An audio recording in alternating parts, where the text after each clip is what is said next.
Welcome, readers. Joining me for this month's Buddy Read is fellow audiobook listener and reviewer Classy Green. We'll be discussing the thriller The Last Time I Lied by Riley Sager. We also play a game featured in this book, Two Truths and a Lie. Can you guess what the lie is? Plus, we're going to share our dream adaptation casting. Stay tuned.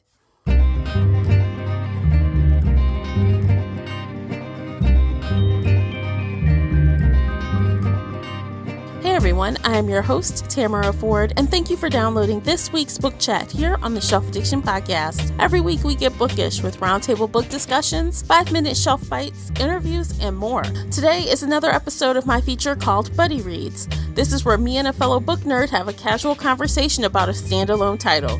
Grab a glass of wine, a cup of tea, or your drink of choice and settle in for this fun conversation. As always with book chats, there is a spoiler alert in effect. You've been warned. Welcome back to another Buddy Reads, and joining me as always is my friend and fellow reader, audiobook lover, Classy. Classy, introduce yourself, would you? Hi, this is Classy Green, as Tamara said, fellow Buddy Read host, or guest host. I'm not hosting, guest host, I'm sorry. No, you're co-host. You're co-host, girl. You get credit. Okay, so yes, fellow book lover, audiobook lover, all things bookish. Yay. Yes. So today we are here to talk about The Last Time I Lied by Riley Sager. And this is a thriller/mystery book. And Classy's going to run down, the high-level synopsis for you so you know what we're going to be talking about. And of course, before we get going, spoiler alert, I said it in the intro. I'm going to say it again. Don't be mad because we're going to talk about everything. So. Okay. Yeah. So the book, it starts 15 years ago. 3 teenage girls by the name of Vivian, Natalie, and Allison sneak out of a cabin at Camp Nightingale and were never seen again. The only survivor from that cabin, which was, I believe, Cabin Dogwood, is Emma Davis. And then we move forward, is it 15 years, I believe, and Emma is now a rising painter, artist, and the owner of the well-connected of the camp, I think her name is Franny, happens upon one of Emma's art gallery shows and invites her back to the camp because now Franny has decided to reopen the camp. Mm-hmm. But let me move back a little bit. The camp closed because the 3 girls went missing. So now Franny has decided to reopen the camp 15 years later. And she decides to invite former campers from that time to work as camp counselors. Vivian, Natalie, and Allison, the 3 girls who have gone missing, also seem to be the highlight of Emma's artistic pieces. She draws 3 girls in every piece of work she does, but she also hides them. And at first she doesn't want to come back to the camp because she's not sure, but then she decides this might be my opportunity to figure out what happened to the 3 missing girls. I'm not sure how far. Well, so basically, in a nutshell, imagine summer camp where things go horribly wrong, and now you have to return and deal with it, basically. You just gave it in one sentence what I kind of said. Yes. Yeah.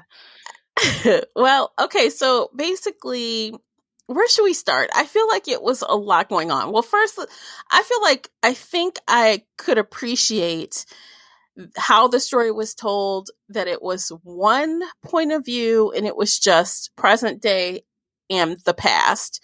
So we kind of got, we know what happened now and then. And I think that kind of helped form the story better than staying all the way in now. What do you think about the change of time in the POV? What do you think about that part of it?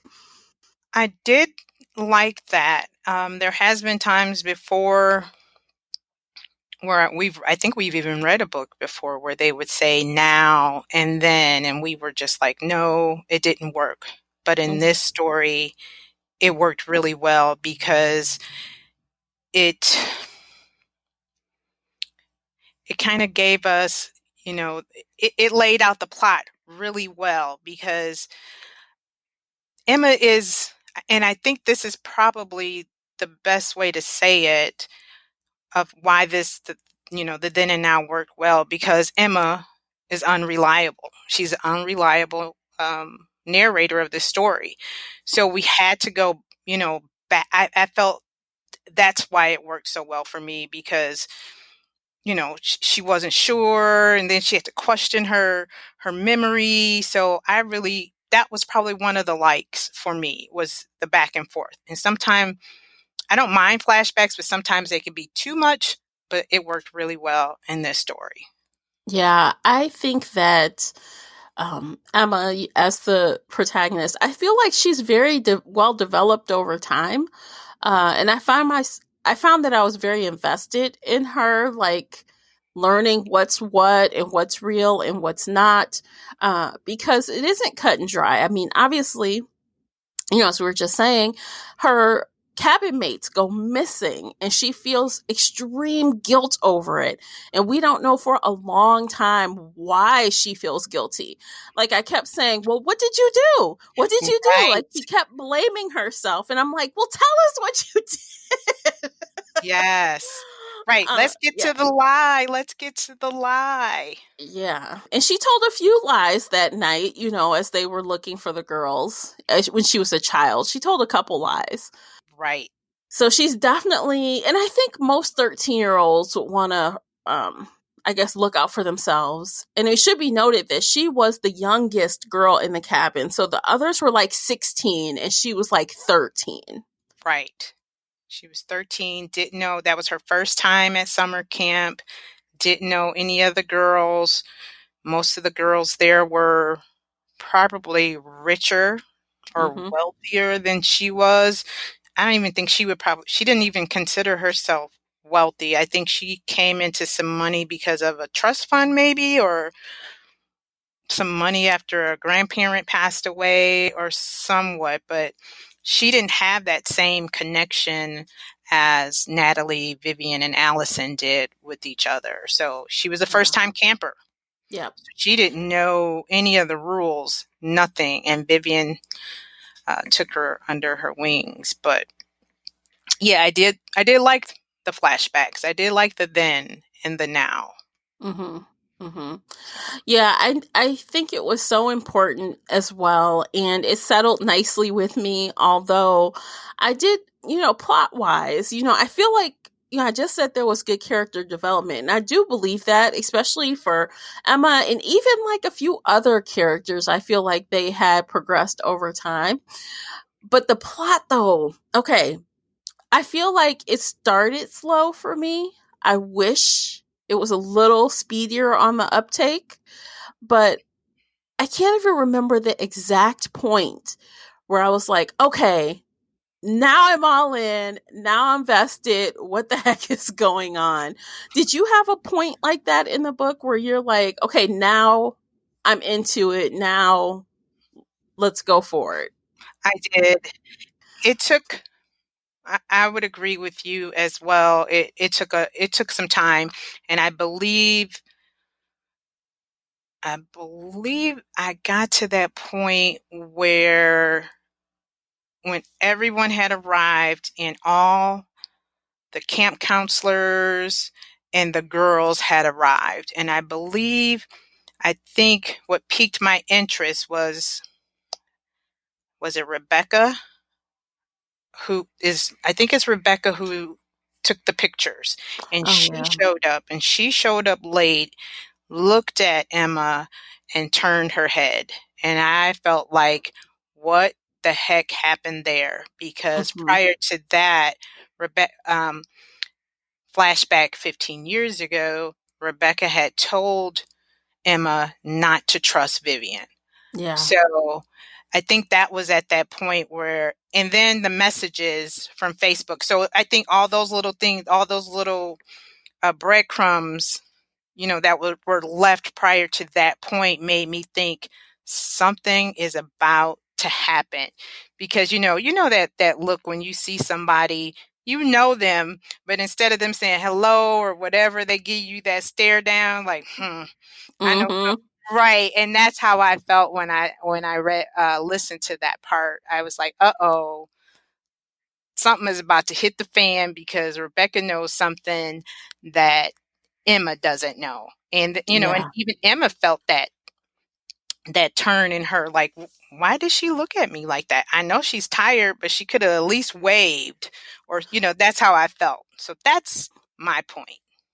And even she had some secrets that we find out. Like, we find out that she did know Vivian very well at some point, which she had, Emma had no clue at the point when she was at, a 13-year-old. She didn't know they knew each other like that. They There were like was, best yeah, friends, weren't they?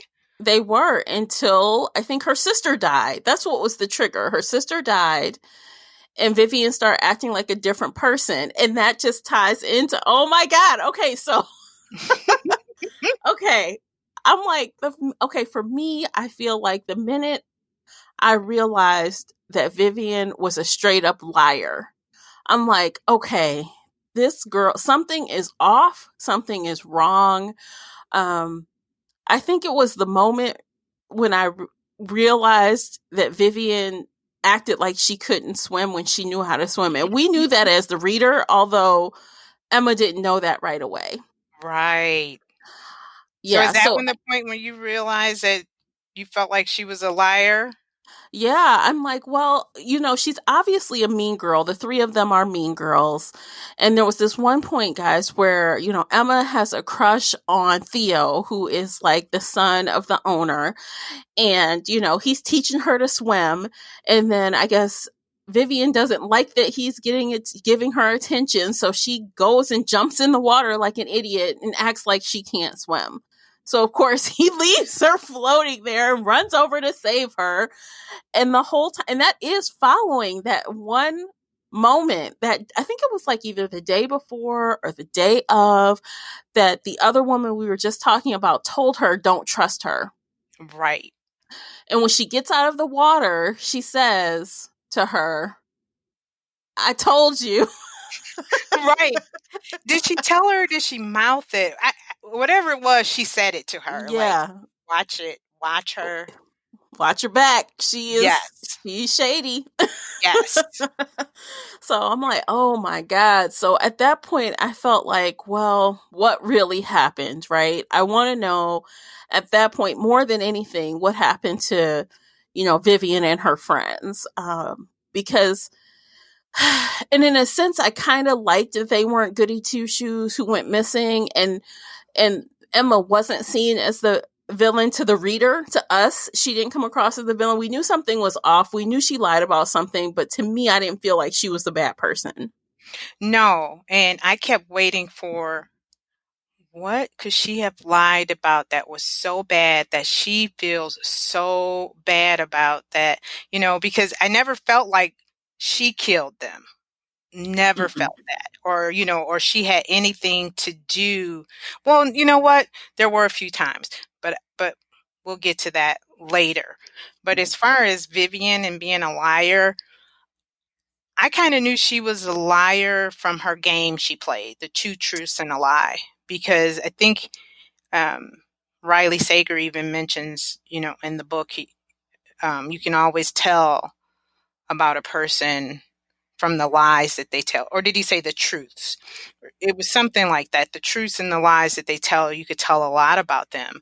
And this girl always wanted to play two truths and a lie. And I'm like, she plays this game a whole a Mm-hmm. whole lot. And I know camp game. I've never been to camp, so I don't know how these games go? Is this just something that happens all the time? Were you a camp goer? I was not. No. Okay. And I never wanted to go to sleepaway camp either. It just wasn't my thing. No. But I can't remember the exact quote, but it was something about, and I was looking to see if someone had marked it, but I don't see it. But it has something to do with not, I guess, concealing what the lie is, but concealing what the truth is. Like, you want people Right. to think, you want them to guess wrong so that you can say the truth and they not believe you. They think it's a lie. Right. Yeah. And she was good at this. Yeah. And that's what I picked up on really quick, that, okay, so we know Vivian, I mean, yeah, Vivian is a liar. But then it threw me because the name of the title of the book is The Last Time I Lied. Yeah. I being Emma. So, Riley, very clever. I'll give him that. Very clever. Yeah, and as a man, he sure got into the heads of teenage girls. Like, man, Mean Girls in high school, he nailed it. Like, Yeah. that's pretty true to form. Right. Right. And I was a little upset with him because I'm like, how dare he? Trying to get the dynamics of, the female friendships, especially that young age girls, because you had they did some fat shaming. Oh, lots of it. Yeah, Oh my lots of God. fat shaming, how much you eat, and looks were everything, and quite important. So, though I do have a few issues there with him, but then I had to like reconsider because there are women writers who do the same thing. But I just Mm-hmm. kind of felt like, dude, this is not your area. The only reason why I didn't have problem with it is because, like, I remember being 16 and I remember being in high school and people did do things like that to each other. They did. Um, and secondly, this is not a YA book, it's an adult book. Yeah. So it's Final not Girls was intended more for a like 15-year-old to be reading it, you know? right. Yeah, you're right. And I think, because I did read some reviews too, and people were talking about that. Now, Final Girls probably felt more like a YA. This felt more, and it was, more of an adult fiction. So yeah, you're right. You are very right with that comment. So, but yeah, the female friendships were, I'm trying to say, Fake. oh gosh. It Fake. really, it was very, very fake. And And I know yeah. you said, like, with the character development, I'm going to beg to differ with you on that one, because I felt like there were a lot of characters. Um, and not all of them were well developed to me. And I get that because he only wanted us to focus on a few, but he just I felt like he threw out so many characters. The three girls, and then the three girls then, and then the three girls Three now. girls now. Yeah. Yeah, and I thought some of it was just, what were you doing? I wasn't sure where he was going with it. And even at the end, I felt like some of that could have been taken out. Some of the So, characters. okay, yeah, I think that, okay, so there were two plot twists at the end. One, okay, let's just talk about it, y'all. We're not gonna hold it. We'll just talk and we'll just fly all around the book like we usually do.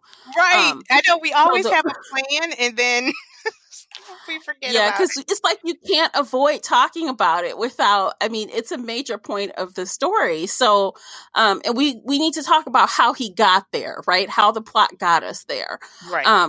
So the main, so the first one that was discovered was, okay. So at some point, Emma thought she was wrong about Theo. Like when she was a child, she blamed Theo for the disappearance of the girls because she thought she saw him having sex with Vivian.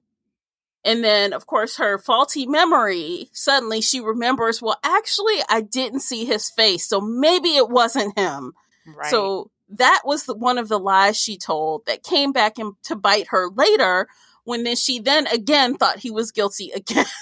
Oh my Yes. God. Yeah.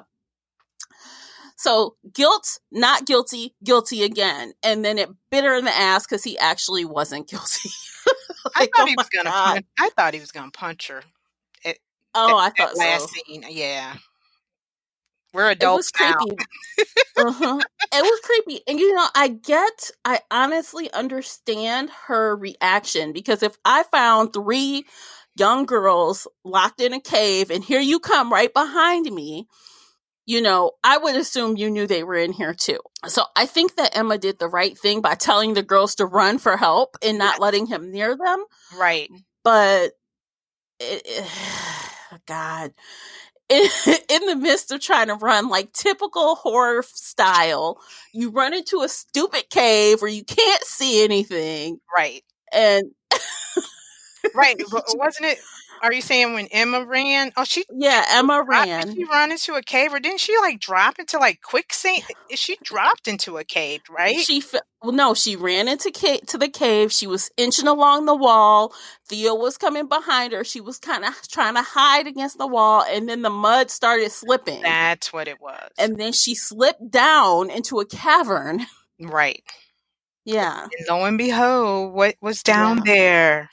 Oh my gosh. Yeah. Crazy. So plot twist number 2. Okay, so plot twist. Well, actually, I guess there were three. So plot twist was one, we found out it really wasn't, Theo. Plot twist 2, we find out it was his brother, Who kidnapped really. not the first 3 girls, but the second 3 The girls. second 3 girls, because he was angry about what happened 15 years ago, which is weird in itself. Yes. Yeah, he's creepy and just kind of gross, but he didn't know what he was going to do with the girls. He claims he wasn't going to kill them, but I don't know if I believe that because he had no problem trying to knock Emma's ass out, right? He had no Right. problem trying to kill her. That was one So, of my issues. Let me tag that. yeah. Well, we can talk about it before we. Do you Okay. want to talk about it or? Yeah, I did have an issue with that part of the plot. Um, for for one thing, we'll go back, like you said, 15 years ago, the 3 girls went missing. Vivian, Allison, what's the other girl's name? Miranda? No, not Miranda. Natalie. Those Oh 3 yeah, girls went Natalie. missing. And then 15 years now, or 15 years later, the 3 girls that were under Emma's care go missing as well. And Mm-hmm. those 3 girls are Miranda, Sasha, and Crystal. I'm glad you wrote their names down because I'm like, I Yes. don't know their No, names. and you know what? And that was one of my dislikes because the constant naming of those 3 girls drove me bananas. And I understood the reasoning behind it, but I was like, "Can we use some pronouns, please? Can we use some pronouns?" Because, even if he said she, I guess he didn't want the reader maybe to go back, or her to go back and say, "Okay, are we in now or are we in, then or 15 years Right. later?" But I felt like that was constantly used. Miranda, Crystal, and Sasha, and then the other Yeah. girls. But anyway, so under Emma's care, these 3 girls go missing. So when these 3 Mm-hmm. girls go missing, they call in the police, the helicopters are here, and nobody, you mean to tell me no one wanted to look at that video footage? People knew that there was a camera. No one mentioned, "Oh, we have a camera right in front of the cabin." That was one of my issues. So then when the girls do go missing and Emma decides to, take the canoe out and look on that other side of the camp and follow the breadcrumbs. And then, like you said, um, she loses Theo by falling. And then here comes Chet to save the day. And Mm-hmm. she sees him with the oar through her phone, and he knocks her over the head.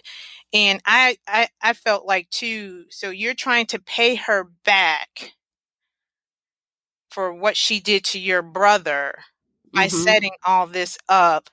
And I felt like right there with that plot, that so-called twist the bottom fell out because Yeah. there there was nothing else. He didn't go If he did go to jail, it was probably so brief because he didn't hurt the girls. Well, he knocked one Mm-hmm. out. You know what I mean? It was like, what was the Mm-hmm. reason the Chet story? Because I thought there I think he wanted to frame Emma. I mean, because everyone was looking at Emma, right, like the police were looking at her, like, okay, so this happens twice, and you're the constant here. right. Um, yeah, I think he was trying to frame her, But once and if and right, the girls yeah, didn't see him hit her, but yeah, I just felt hmm like something something was missing. Now, what I did think, and Riley did throw me off, was when Franny told Emma that story about the Falcons. And I thought Riley was going to go back when I read that Chet hit her over the head. I was hmm like, he is the one who killed the first set of girls because of that Falcon story. Remember how she said that mother Falcon just, she did this, this, and that. So I thought Chet possibly did something to the first three girls. And but he Franny, was so young though. right, and Franny covered it. Because remember how Yeah, she said what a mother falcon will do to protect her children? So I just felt like he could have did so much more with the Chet story besides framing Emma. And I did yeah. that, but I just felt like something fell. It fell. He was trying to do too many twists. It could have been like did you ever see the Macaulay Culkin movie, The Good Son? Gosh, I haven't seen it in Evil. years. Yeah. Yeah, but I mean, he was a little kid But he that was was evil, wretched. right, and that's what I Yeah, thought so Chet was gonna turn out hmm to be after that yeah, he Falcon could have. story. Right, Yeah, he could have. right, and I felt like if Riley could have done more with that story, it'd have been a really great twist. Um, I don't know. At that point though, when Chet is doing all this stuff, she still thought that Theo was it, right? Yeah. She still thought that. So he knocks her and she falls into the water. Of course, she's sinking down, and this was sad though. She Oh, sinks down into like the houses. This was another part of the story where people talked about this lake being filled over like a town, a small village. um she falls down and she sees bones like everywhere, like in this little church. Isn't it a church or a barn or something underwater? I think it was a barn. Yeah, and there's bones in there. And it's Right. like, oh my God, that's awful. Yeah, Just awful. Um, but then Theo saves her. Theo's the one that jumped in and saved her. So, right, and then she sees the necklace that, yep, Vivian wore all the time. So yep. she just knew that that was Vivian down there, and that's where because what did she only see two sets of bones, or I don't think she saw three. She only saw two, but she really thought Vivian was one of them because of the necklace. Well, she thought they were all down there until the police told her we only had enough bones for two people. Right. But she, like you said, she at least knew that it Yeah, was Vivian because of that necklace that necklace. she Hmm. always wore. And like you said, so here comes Theo to the rescue. And Hmm. so now she's doubting, well, her lie, well, not her lie. I won't say, you know, accusing him of doing something. Right. So, and then after that, I can't remember, don't we like fast forward? Yeah, so I guess essentially, life goes on. The girls go home, she goes home. Right, They don't find out what happens to Vivian's body. And then we flash forward, and she's like, I guess, painting again, and she's in her not a studio. I guess they're having another show or something, right, and some woman is standing there talking about, says something to her, and she looks at her, and it's Vivian. right. She recognizes the nose. I Yep. think the hair color is different, but she Mm-hmm. remembers the eyes and the button nose, and I believe the voice. Mm-hmm. Yes. And then, just like any good whodunit, she spills her guts about everything that happens to her. She tells her the whole convoluted story. Right. She's like, what do I Yeah. have to? I have nothing to lose. Yep. Nothing to lose. So, but I think prior to that, no, prior to that, the police tell Emma that the bones belong to only Natalie and Allison. Oh God, Mm-hmm. classy, remember these names. So she said the bones only belong to those two. The hair in the bag, because there was some hair in the bag and some kind of solvent, right? That was used for fake IDs. Am I right? Um, The hair was used for wigs yeah. or something. Some of the hair that was in that bag was used for wigs, and some kind of glue or something or laminating, whatever was used for fake IDs. So Mm-hmm. that was how Emma basically knew that Vivian faked her death. And but we weren't sure how the two She girls made died. some big assumptions because she didn't know. She made some big assumptions. Again, right, the same way Yeah. again, unreliable a Yeah. unreliable narrator. So, yeah, so now we're thinking and that was the thing too about the story is that Riley did. We think we know just as much as Emma knows as we're listening and reading to this story, and Emma knows nothing, basically. And that's how Yeah. I felt like and I think I had text you and I'm like, "Ooh, I think I figured it out." Yeah. And it was like, "Nope." Then he throws Nope. Ben in there. I'm like, "Oh." I knew you didn't figure it out. I'm like, oh no, I'm not gonna say a I'm word. I like, know she didn't. "Oh, Because man." I thought I figured it out too. And I was like, oh no, Yes. that's wrong. I thought I figured it out twice and Yeah. totally was wrong. But yeah, so the police tell her that the only two girls survived. And then, like you said, at the art gallery showing, here's Vivian and she tells what really happened. And what really happened, are we going to talk about that? Yeah, let's do it. Okay, so and you can of course stop me if I'm missing something. So if I remember correctly, because I finished this over a week ago. Okay. So basically she finds out that these two chicks harassed her sister and basically made her drown. Right. Um, I think, yes. right, on the ice, I think did they make her go on the ice and she fell through, or she fell through and the Yeah, girls never went to help her? yeah, they did some like they instigated something. Something happened I and her think they got sister her got out drunk. there, Yeah, I think she was drunk or whatever happened, and her sister fell through the ice, and her two best friends did not did move. not. They didn't move not one step. The same as when she faked her own attempted drowning and Right, they didn't move. They right. didn't move. And you know what? That was the thing. Right, because Vivian said however the sister died, she knew her sister would never do anything like that. So she, like you said, she knew that the girls had to have bullied her or forced her or did something for her sister to do that. And now that we brought that up, the same way Vivian pretended like she was drowning, even though she knew how to swim, Emma always had these visions of Vivian coming back to her and talking to her. And remember in that last vision, she said, everything you need to know is right in front of you. She Yeah. said, I left you breadcrumbs. And I could not figure out the breadcrumbs whatsoever until now that we're speaking about this. The fakes, the I can swim and I can't. Um, Mm-hmm. and there were a few other things, in retrospect, I can think of that kind of let us know that she possibly um, faked her death, but I didn't get all of them.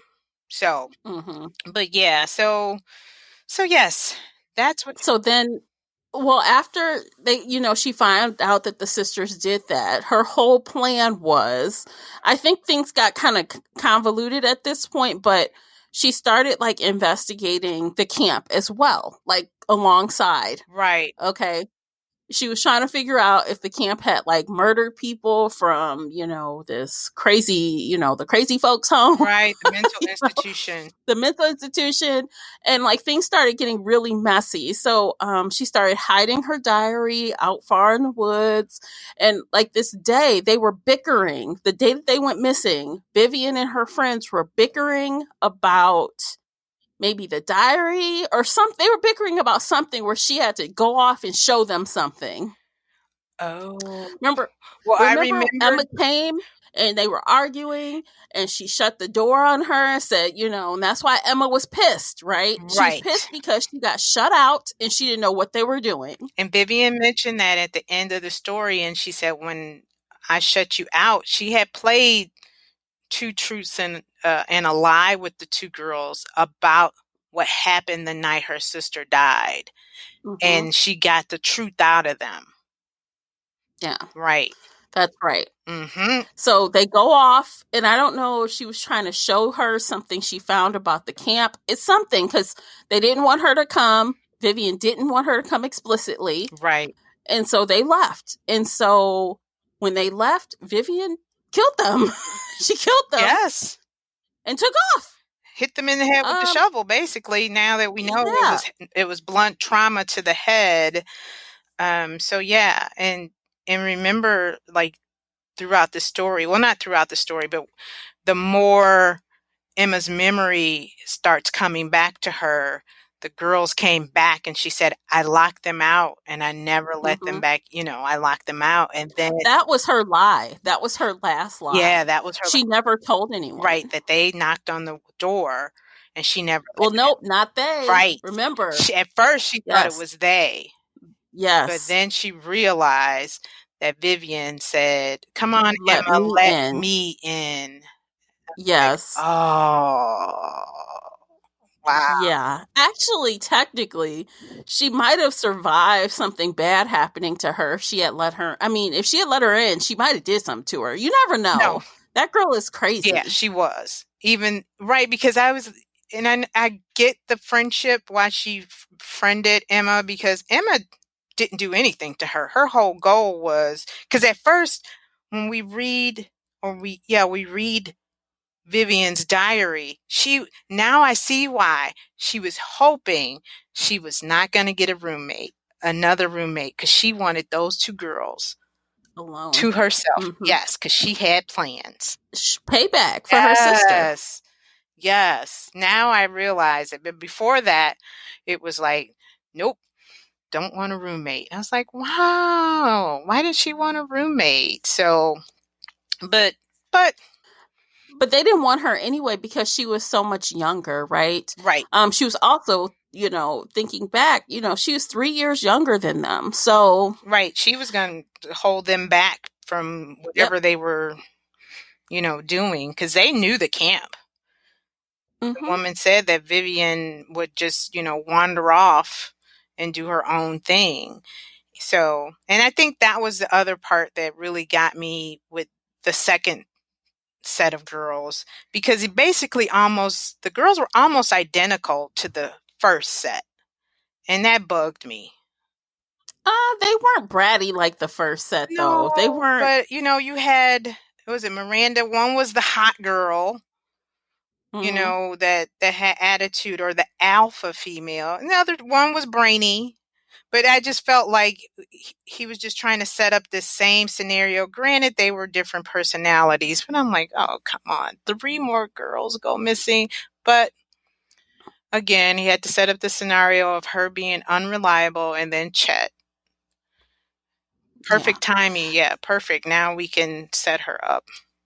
Now, did you ever at all think that the detective and the author set you to think that, well, maybe Emma is losing her mind and maybe she did something as she's unreliable? Did you ever think that for a minute? Yes. I know I didn't. No?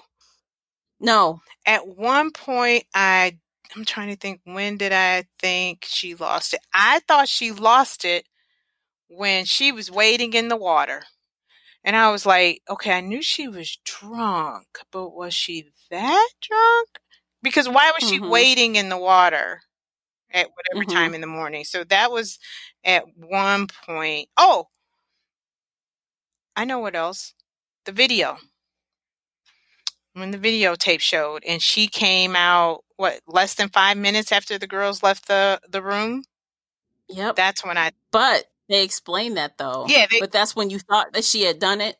right. Well, I thought she could possibly be losing it, or right, that she could possibly be the person, but then something else happened. I was like, nope, it's not her. But yeah, at one point I did, because the videotape, when they went to check the videotape, because she said she left an hour later, but the videotape said she left 5 minutes later.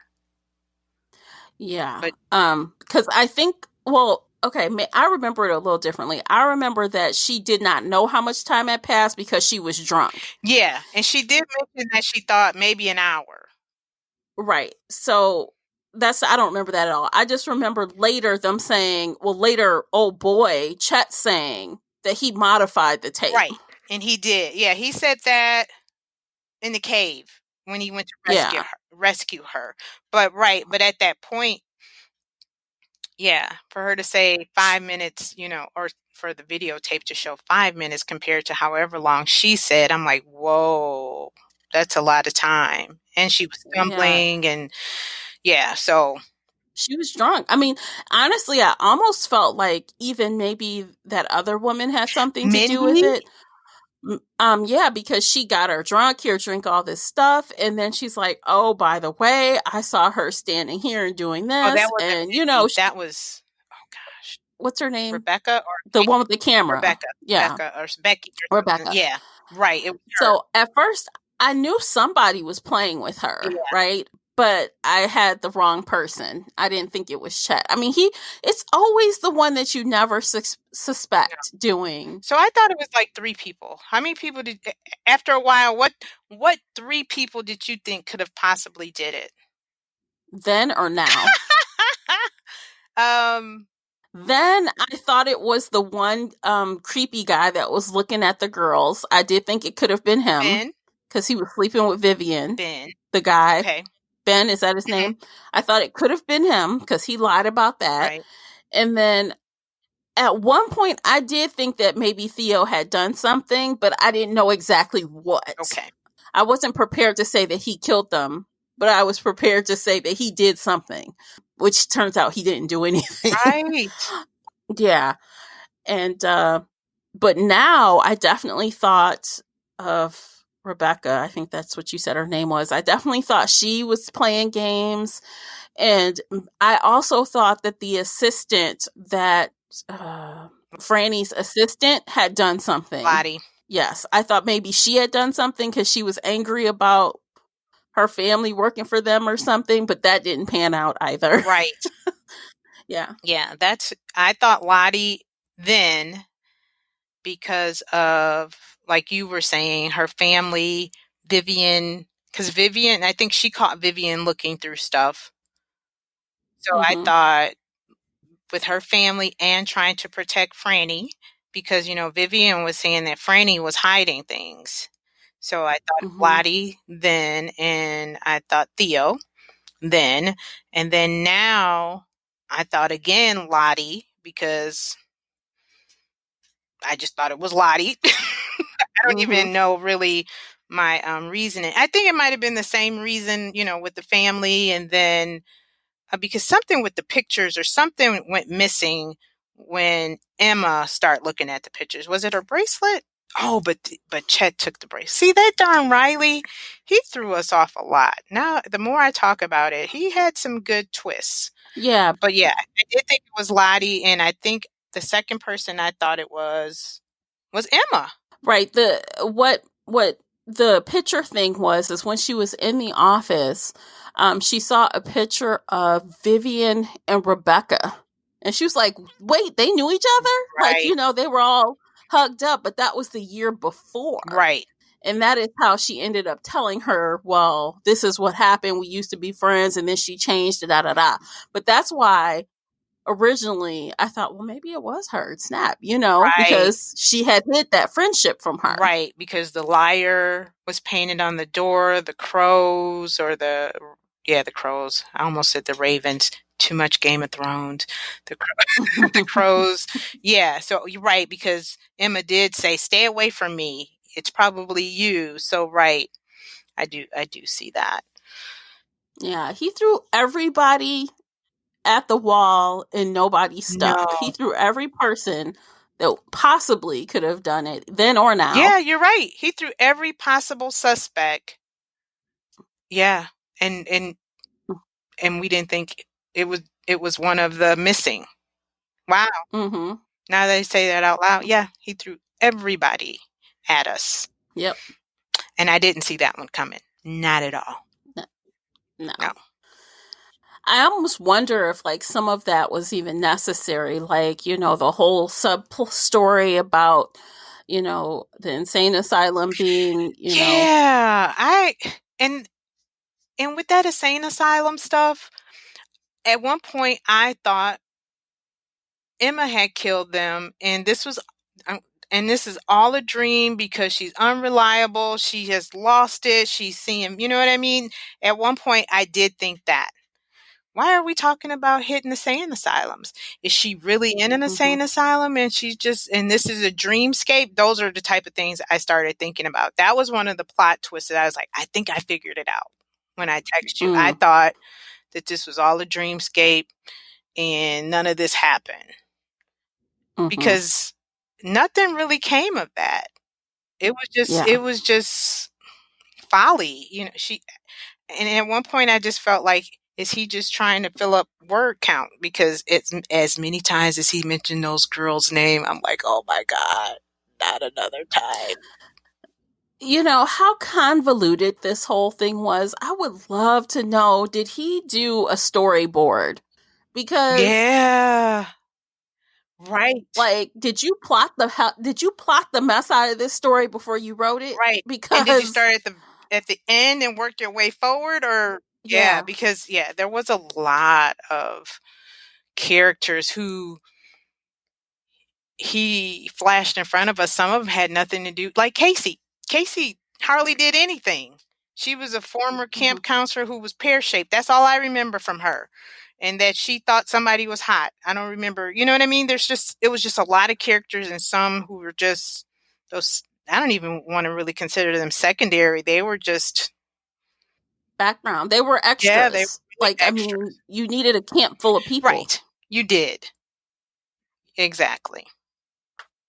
Yeah. So, I mean, honestly, the main characters, and we're going to give we have a new feature we're going to talk about after the break. But like, that's Emma, Franny, Theo, and Vivian, really. They are the main characters. They're the leads. And everybody else kind of comes in behind them right. in various ways. Yeah. Yeah. Right, because I mean, you even had Mark, her friend who did the research. And see, that was something else. Now that I think about it, he did all this research, and well, I guess the research was a little helpful because it was underground. This wasn't the mental hospital. Everything was that underground too, Hmm.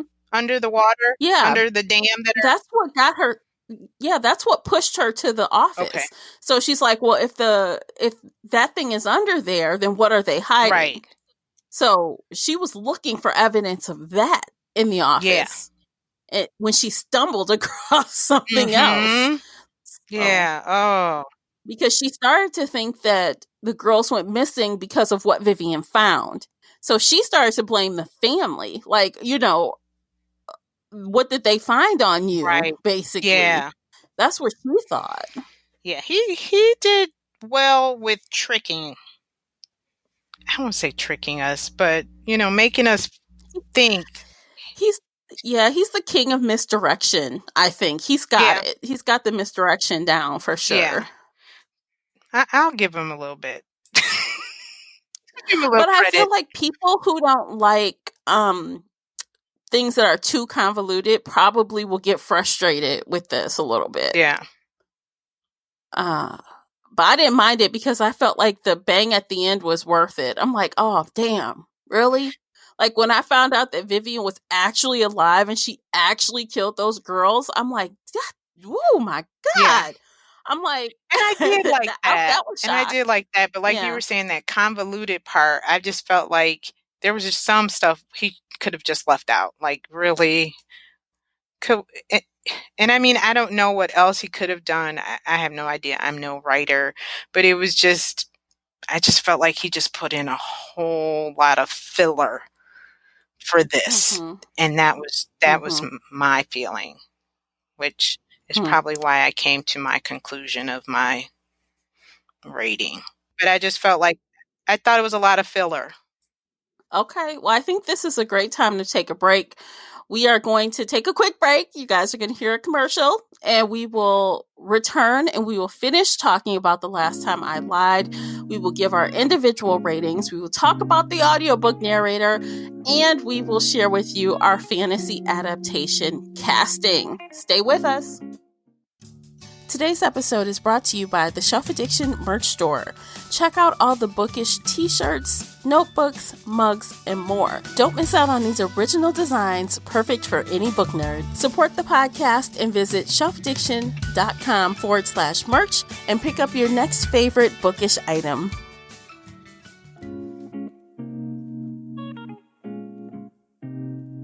And we're back, guys. We are back.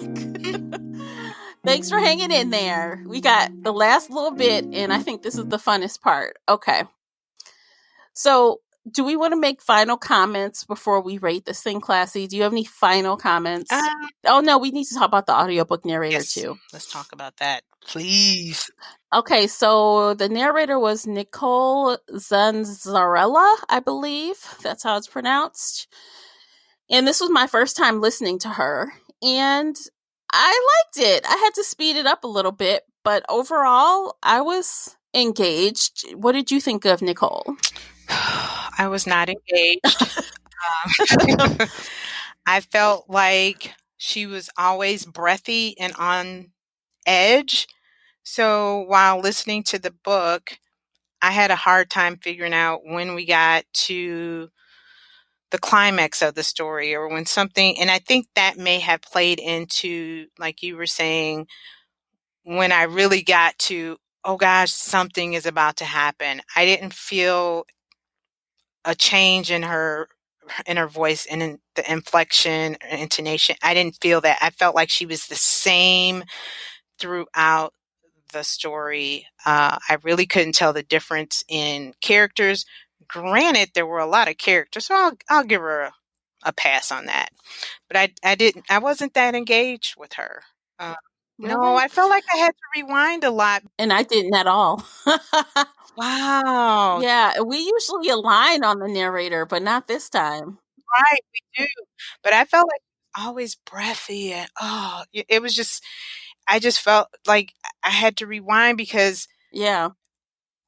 I knew something happened, but not because of her. It was something you know what I mean? She didn't let me know. So, what speed did you listen on? I'm curious. 1.25, I believe, or 1.20. Okay. I think I did it on overdrive. So I think overdrive only has 1.20, not 1.25. So I did, speed her up a little bit, and I still could not tell the difference in her voice I think I may have noticed a difference around the cave time, maybe. And maybe that's only because I think I knew something was we were getting to, the climax or the twist of the story. But no, I didn't. Now, see, for me, okay, I felt that obviously we talked about this a little earlier. It is only from Emma's point of view. We get to hear words or, sentences or comments or whatever from other characters as they speak, right? So the narrator gets to speak for other characters, but it's all through Emma's eyes. So you always hear it kind of in Emma's tone. Okay, All, all all right. although I could still hear a little bit in fluctuations when Theo was talking or Chet was talking, or another guy, or even some of the young girls, I could hear a little bit of change in tone, but nothing that would make me feel like she was like this powerhouse of a character actor. You know what I Right. mean? Nothing like that. But to have that many characters, that's another feat too. Like, how do you remember all of these different Yeah. It was a lot. things for all these It characters? was a Yeah. lot. So you're right. I mean, if she was breathy and just always on edge, I guess that would be Emma's character, who was so-called unreliable and who suffered from schizophrenia form. I think she had like bipolar or something. I think they honestly, I kind of feel like she might have been misdiagnosed as well. But, that's a whole nother thing. I'm not a doctor. I'm not trying to, diagnose this Right. character. But I don't think that was right. I mean, she was very stressed from that experience. And the fact that she lied made her even more stressed about it. Right. And, things happen. But, back to the narrator. I did enjoy the narrator. I did hear some mouth noises once in a while that kind of distracted me here and there. Hmm. But overall, I had no major, it wasn't like, oh, I can't, like, I turn this off. I never felt that at all. You're going to make me go back and listen. Mouth noises. Every once in a while. Wow. I have Yeah, heard a just a few little bit. things from another narrator who's done that before. So I do know what you're talking about. Yeah. And that may have been it. Okay. Yeah, and I mean, honestly, the audiobook was 12 hours and 13 minutes, you guys. So it was long. It was long. Maybe that was my problem. I didn't like her. I Yeah. did not like her. I'm just going to be honest. I didn't. Mhm. Yeah. Mhm. And like you said, we're usually pretty on the money with narrators and books. So I can't wait to hear your rating as well. Okay, so overall, I guess let me just make a couple comments before I rate this thing. Overall, I did like the book. I do think that some of the subplots were eh, overly complicated just to throw us off the scent, which is not necessarily a bad thing, but it can murky the waters to the point where some people would be aggravated and want to throw in the towel. So it's that fine line. Some people, I can see how they would think that the plot was kind of, typical with the whole kids at the, camp thing. But because I'd never been to camp, I was like kind of intrigued by it. And like I enjoyed the narrator, so I would recommend this. If you enjoyed, Riley Sager in the past, then I think you should read this. But if you've never dabbled in him, maybe start with something that people liked better, I guess. But honestly, the ratings are good, so I don't know. That's my 2 cents. I don't. Okay. Do you have any closing comments, Classy, before we rate? My closing comments would be, this is his second book, I believe. So there's not too many other books to read by him except for Final Girls. Because I read Final Girls. I felt like this felt really familiar, and then he switched it up on us. I did not like the narrator. I may have enjoyed the story better without the narrator. I do feel there were too many subplots. The reveal, I did like how he slowed the reveal or the partial reveal of certain things to throw us off. That was okay, but then it became too much. And it almost came too much to the point where I feel like sometimes when I'm reading a book that I shouldn't have to take notes to remember some things. And I don't always mind, but I just felt like there were just too many things going on in this story, and he could have cut out a nice percentage of the book. I didn't take not a one note. No, and you Not a remember, one.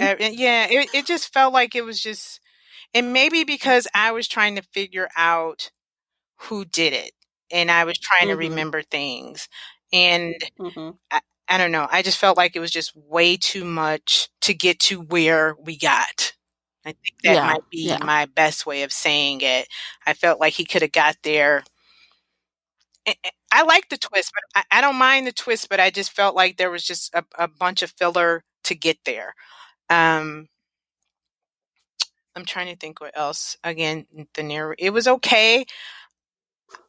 I would recommend it as a okay book. Would I, if someone asked me, "Hey, I'm looking for a nice suspenseful thriller book, what do you recommend?" It wouldn't be this one. Yeah. Okay, so I kind of agree with you on that.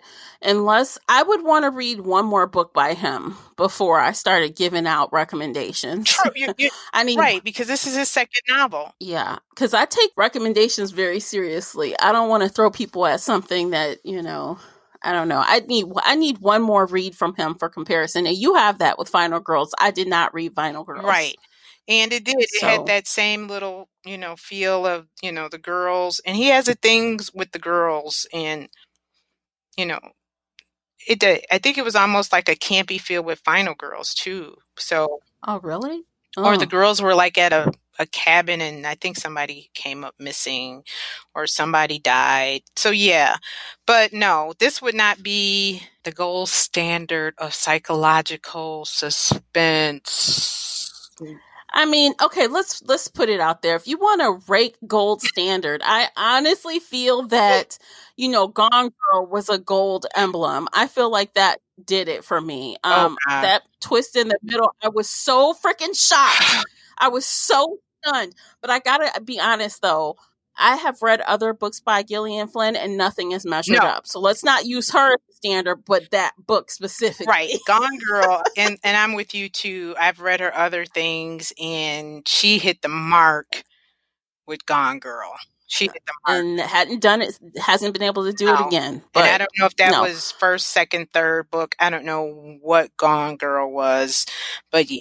yeah. But yeah, I mean, So, and the reason why I said that the gold standard because when Final Girls came out, people were trying to compare him, I believe, with Gillian Flynn. So, but that's all hype too.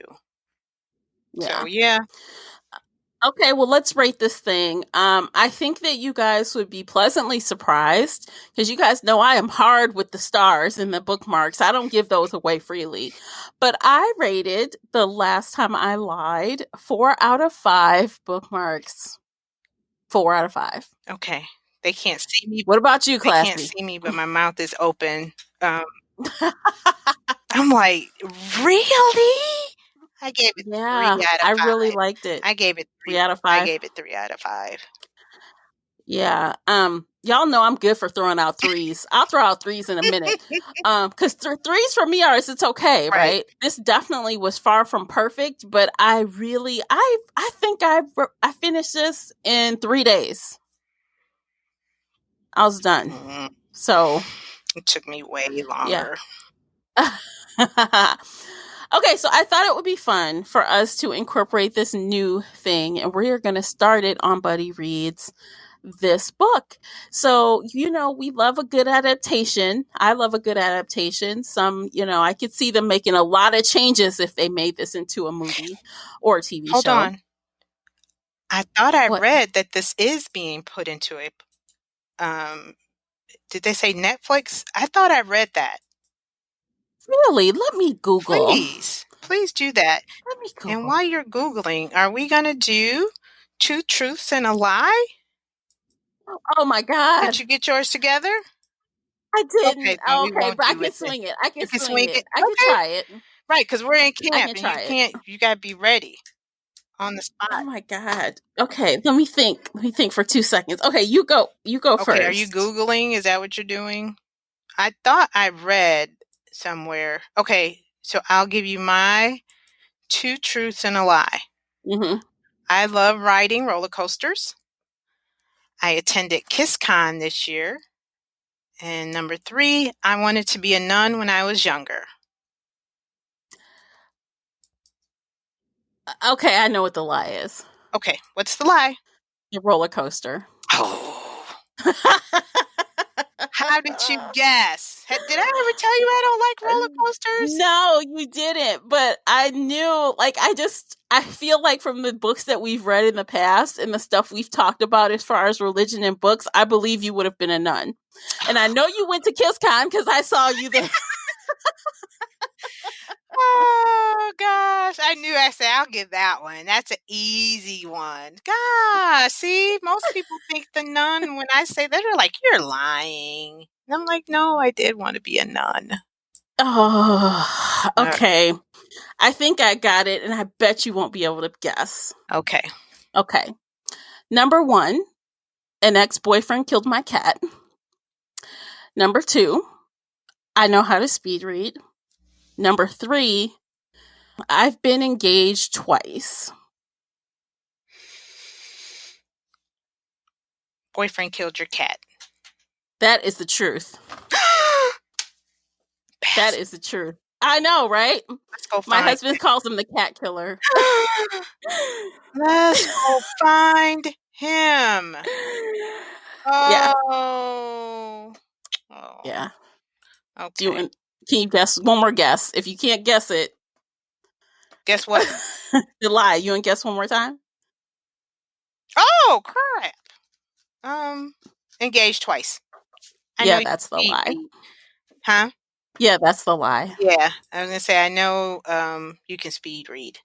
I remember you told me. Yeah. Yes. Yeah, Yep. I can't find it now, but I thought someone said that this TV show,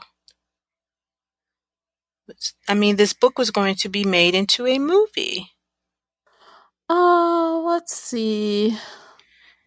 It was like a short Amazon series, like a limited series or something like that, I believe. Let's see. Last time I lie, Amazon limited series. I thought that's what I read. No. Okay, Final Girls. Universal bought the book Oh, rights to Final Girls last year. okay. It's Final That was Girl. his first book. Yeah, not this one. Somebody said it's been picked up from Amazon. Okay. All right. Well, if that is true, I haven't found it. And all I did was Google Riley Sager and book adaptation, and the stuff that popped up on the first page Okay. was Final Final Girls. Girls. Okay. All right. So I guess So, we can go back to our picks then, because we're making it into yes. a movie. Yes, if we were making our own movie, we have some pretty interesting picks, I think. We can start with Emma.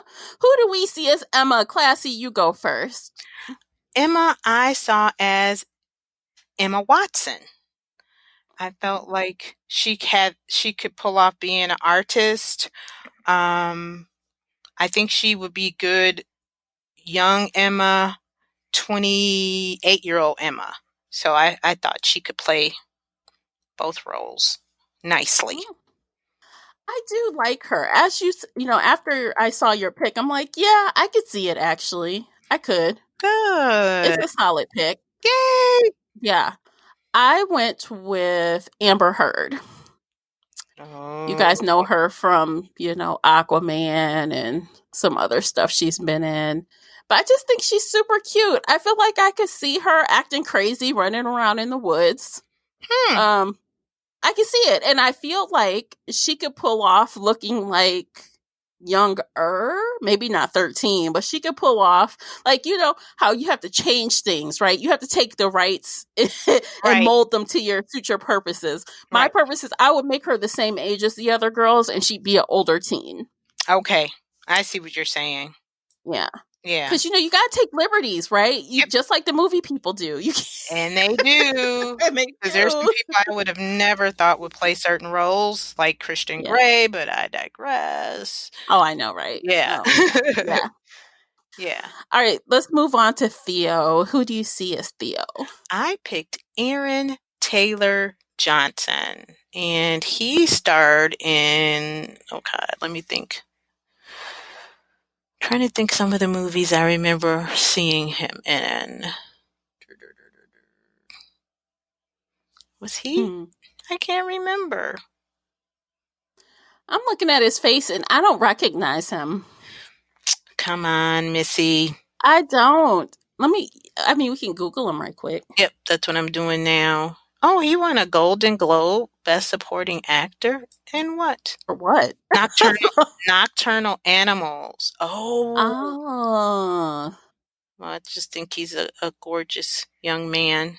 And he I was picked him also in because, Kick Ass. huh? He was also in Kick Ass, if anybody watched That might that. have been, you know what? I think that's where I remember him from. And that was, some younger years. But I just saw him as being, I just felt like he had like the swimmer body. Because I think she mentioned he had a nice jawline, I believe. Mm-hmm. And I thought he has a nice jawline in the eyes. I could just see him being someone, and I mean, granted, the picture you have, he's got the goatee and all that, but I thought his eyes were pretty dreamy, and I could see a 13-year-old girl thinking he was um, the most handsome guy ever. Oh, such a cute pick. See? But I like mine's better. Oh! Let's see who you picked. I picked Nicholas Holt. You guys would know him from X-Men, the new X-Men movies, Warm Bodies. Oh.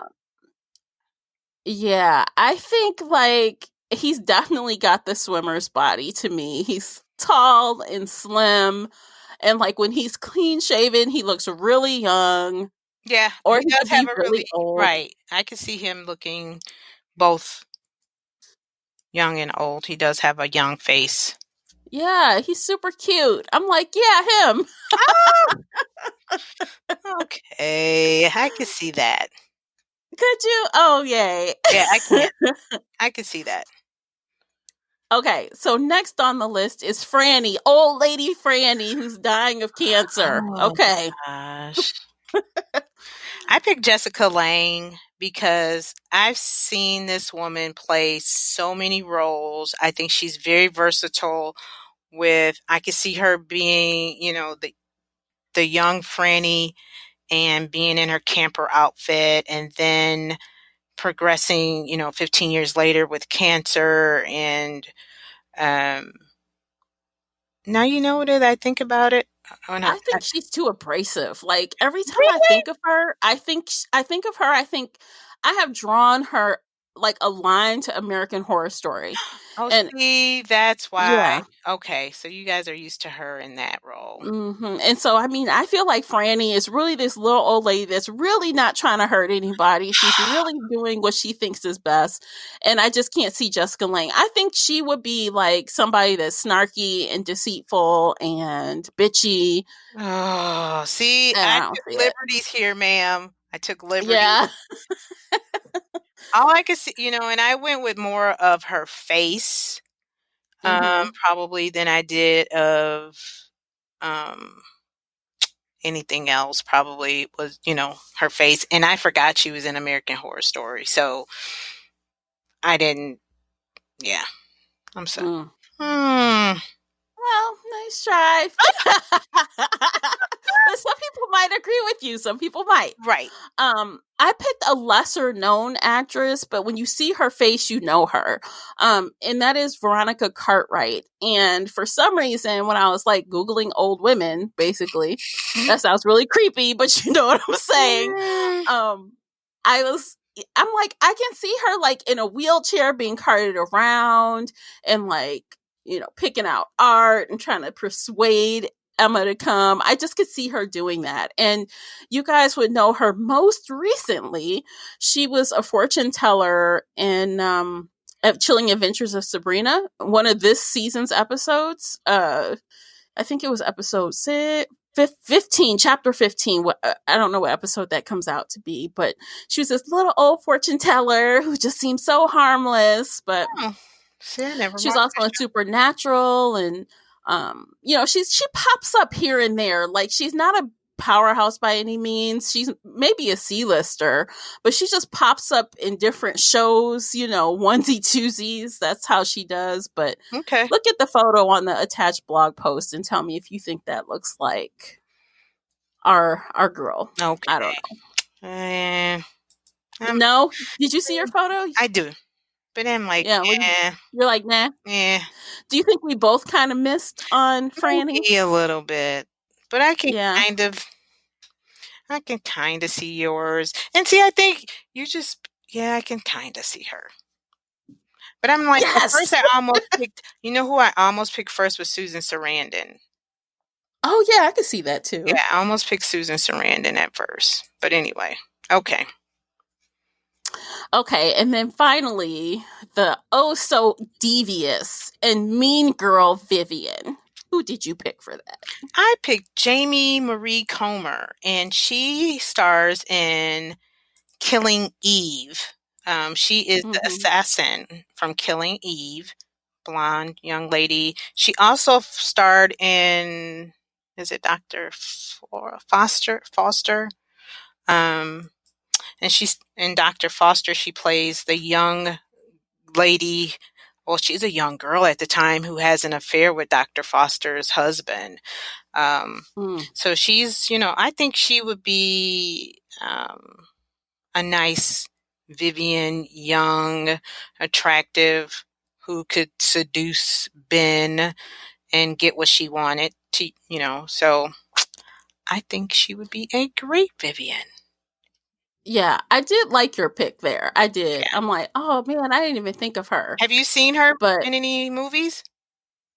not movies, but I've seen her in Killing Yeah, Eve. Killing But Eve. in that movie, yeah, in that show, she's definitely older. But I guess if you strip back and you take away the accents and if she's able to pull off an American accent. Yeah, right. Because I know in I think it's Dr. Foster, and that's on a Netflix show. She's younger. I think she's probably 18 in Dr. Mm-hmm. Foster, and oh, that was in 2015. So, ooh. So yeah, she was pretty young back then. But yeah, Mm. yes. Okay, now I picked somebody that is totally no one would ever pick. And the only reason I picked this girl is because every time I see her, I think, what a brat. I do. That's And why I you feel picked like her. she could be the bitchy mean girl, the high school mean girl. She could seduce a guy. She can do all of those things. And y'all, that is Ariana Grande. I do feel like she's been an actress. She was a Disney Channel She girl. was. You know what? I just don't see her being. I don't know. I just see Vivian as being sexy. I don't see Ariana as being sexy. Maybe because it's that little high pitched voice. Have you seen her recently?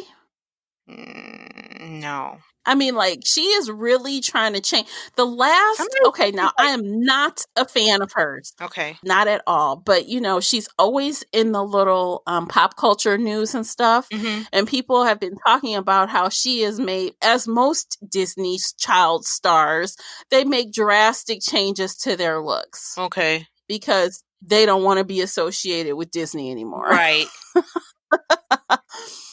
um, but yeah, I don't know. I get it. I mean, if you're only thinking of her in that Disney way, yeah, I can see Okay. why you would say that. But Yeah. Okay. But I do see, like you were saying, the bitchiness and all that.